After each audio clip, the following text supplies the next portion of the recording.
Good morning, everybody, and welcome to Coffee with Jeannie. And I am Cynthia, Cindy, to my friends, so you can call me Cindy. And this is my daughter, my Coast Guard daughter, who we're very, very proud of. Made her a cup, and so this is my coffee cup today. Salud. Salud. Salud. Salud. So today we're going to talk about the power of music. Right? We are. Because, last week we talked about the power of words. Right. And we got such great feedback. And people have said, oh my gosh, it is so important what words we're putting out there and not doing it mindlessly. And so you are you are an award-winning country and Western music award for writing Jose Cuervo. You are multi-awarded. You have done so many things on the stage in, plays and ballets and other performances. You've written songs, you've written books, all of that. So you are the musician. I'm the singer that used to work for radio stations. I'm the annoying one that knows all the words. And people are like, will you just shut up? So I can't help myself. And I will sing a little song a little bit later just because I can't help myself. Well, we love radio people. Musicians, yes.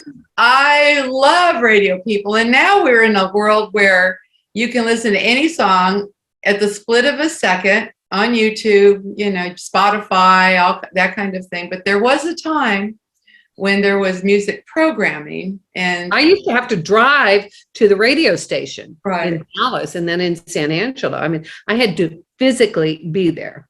So Exactly. Well, I'll start off by saying there's three kinds of music. And this was one of the philosophers that was sitting on the steps there at the Parthenon. And him and Socrates, they're all sitting around talking about stuff. And his name was Bocephus. And which I think is real close to Bocephus, but anyway. But that's Texan. Hi, Bocephus. Bocephus. He was a philosopher of music. Mm-hmm. And so he came up with three different kinds of music. There's musica mundana. So if you speak Spanish, you know that mundo means Spanish, is the world. So musica mundana is what we're listening to right now. Rain, music, that's right. Music, the leaves rustling, the waves crashing, the birds singing, the crickets chirping. This is musica mundana. Then there's musica instrumentale. And musica instrumentale is the music of just with no lyric, just beautiful classical music like I compose. Some people, it's the ambient, relaxing. Instrumental music. Just instrumentality. And then there's musica humana. And that's the music of lyric, but I would also include laughter, crying. Yes. That would be musica humana. So I write 5 genres of music. I do humana and instrumentale. And so the ballet that I wrote is mostly the instrumentale. And it also is combined with songs, humana. And then but a lot of people, like my daughter, she goes to bed listening to rain. That puts her to sleep, is just listening to rain. Isn't it interesting? She has a copy of Rain that she falls asleep to. So there's all kinds of different music that way. And in the old days, and I like to study the Celtic tradition. I write Celtic music myself. And the storytellers, which they were called the Shanache. I don't know exactly how to pronounce it in the Gaelic, but it's spelled like Shanache. And they were the storytellers. So when somebody did something spectacular, like maybe in battle, or somebody did something, something that was noticeable, they would want to mark that down in history, but of course they didn't have history books or writing and that type of thing. So they would write songs that would tell the story. So personally, I love storytelling songs. A lot of times people call those ballads, you know, the ballad of like the Edmund Fitzgerald is a story song. Yes. El Paso, out in Right. the West, those are all story songs. I love story songs. So there's all kinds of Simon and Garfunkel were masters of like storytelling through song. Oh, they really were. Remember that? Yeah. And they also did, yes, because a storytelling song is a song that you can see actually it playing out, Mhm. you know, Yeah. if you can see pictures. Mhm. But so in a storytelling type song, and then there's a song like, Baby, I Need Your Lovin'. That's just kind of an emotional, got to have. Would that be Humana Oh yeah, type of anything. genre? Yeah, anything. So it's with, emotions, right? So Okay. it's also important when it comes to music therapy Mhm. that you avoid the Humana music and only go into instrumentali, because words, like you said, the power of words can trigger. So I know somebody very close to me, for instance, who was at a camp, and one of the camp fellows was looking for his wife's shoe, it had fallen on a rock, and he went to get it and fell in the river and drowned. Right. And it was my brother, and who tried to save him. Right. And so this is a very emotional word for him, river. How many songs do we know have the word river in it? A lot. So subconsciously, you can hear a word and it will trigger an emotion that's not good. You understand? So when it comes to therapy, you want to totally avoid any kind of humana and just go straight into instrumentali. And there's a process called entrainment that is much like when the word entrainment means to gradually move from one energy into another energy, like boiling water type thing, right? And so entrainment, there's a therapy that I teach about entrainment where you play music that has the energy of where you're at, wherever that is. Like if it's negative, you want to do blues or country music. Country music. Listen to Willie's Roadhouse. Yeah. That's what, it's distressing, as my brother-in-law used to say, distressing. Yeah. So, and then you move up, then you gradually change the energy of the songs until, like, maybe in the middle, you say, I can see clearly now the rain is gone. Right. So you go from the blues to that to I feel good. You know that I should. It's amazing how powerful that is. I saw an entire audience in Nashville, Tennessee. I was doing a speaking engagement and I did the entrainment. I showed them the entrainment, and the whole audience transformed. From the first song I played was Ain't No Sunshine When She's Gone, because they had introduced, this is a great story actually, they had introduced me as, I said, she said, Cindy promises that her speeches will never be boring, right? Well, these poor people had been in a conference for 3 days. And they're like, and they were cosmetic people getting their advanced beautician. Beauticians, that type of, and they were getting their educational whatever. Okay. CEUs. Yes, thank you. And there was like 300-400 people in this auditorium. And so I always go early. And the speaker before me was talking about, I think, something about what to charge and how to get your money, that kind of thing. And she was talking like this. Well, I always come early And I was in the restroom after this speaker, and they had been there. I was the last speaker. I was the closing speaker. And people came in and I said, "Hi, I'm Cindy. I'm your next speaker."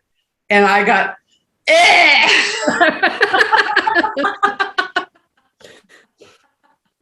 They're like, no. So when they went to introduce me, they said, "Cindy promises this won't be boring, right?" And they went, the whole audience just went, ah. I heard this general moan. So I walked up and I did my opening, which my opening is usually, I call myself a natural schizophrenic. We all are, because we play different roles, right? I said, I write in different genres. I call it my natural schizophrenia. And most people at least giggle or laugh or do something positive. They all went, ah. They moaned again, like, oh gosh, she's trying to be funny. Please let me out of here. Yeah, we've been in those meetings. Yeah. So I do what I always do when I know I don't have the audience. And I'll tell you another thing that happened with that. But I took the papers that I had on the podium, which was just a check. It was my outline, and I threw it up in the air. Wow! Like this, and they all and I happened to have made a entrainment CD that was not part of my presentation, but it was in my stuff. And I looked at everyone and I said, "So, what happens when you're in a really bummer mood and Little Miss Sunshine comes walking up and says, 'Smile, it can't be that bad. Smile.'" You try to remind yourself that you don't look good in prison stripes, right? Yeah.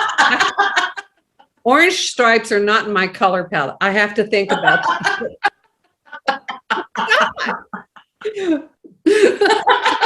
True. Exactly. And they all went, and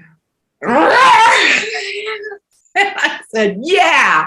So I had to get on their level. Right. They were upset. They couldn't stand one more 45-minute speech from anybody. Right.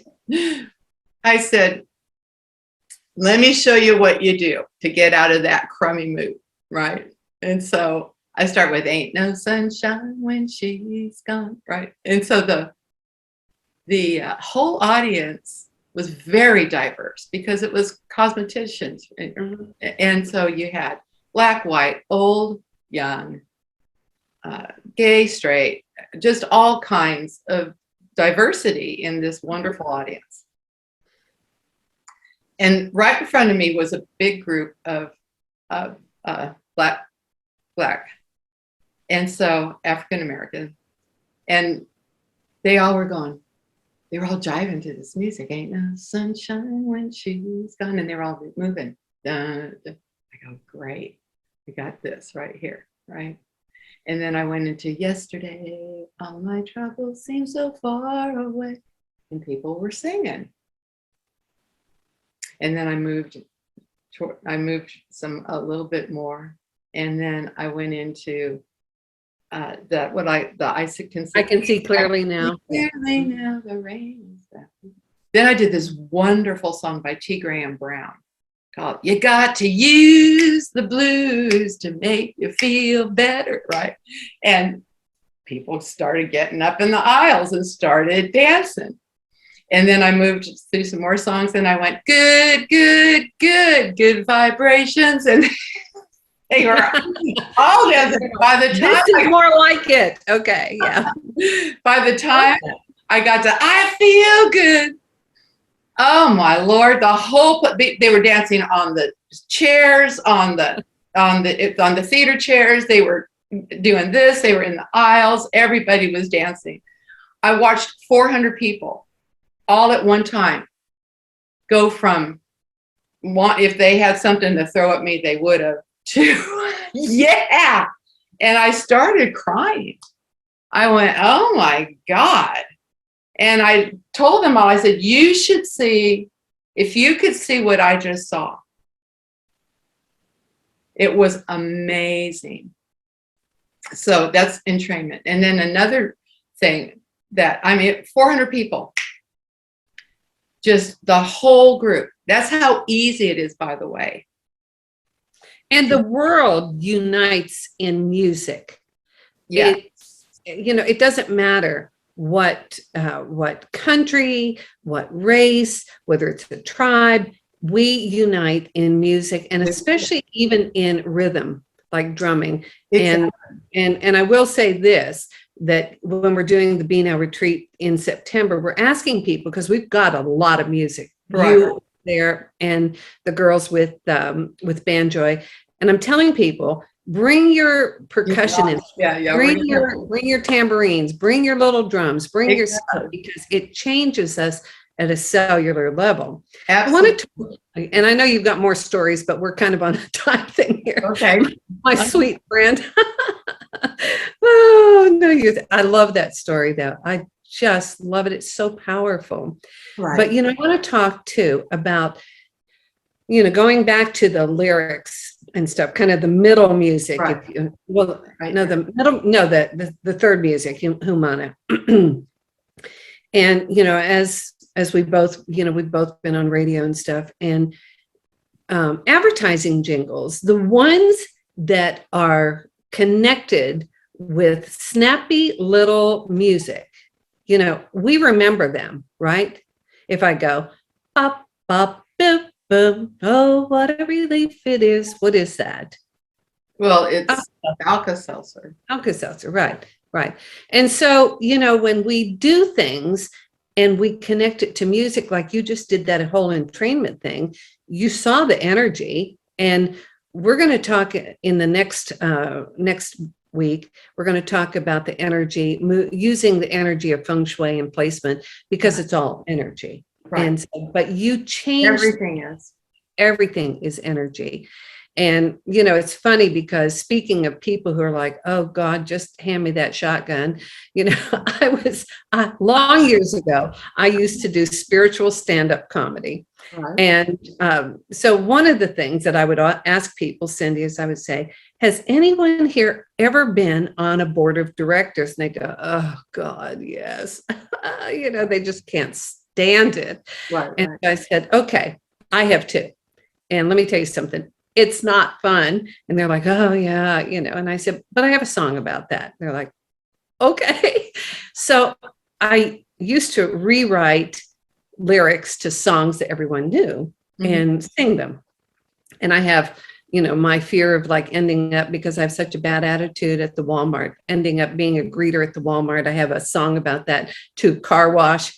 One day, I'll do that. But this one was it was under to the Drifters song, Under the Boardwalk, right? Or the Temptations, whatever it was. I don't remember.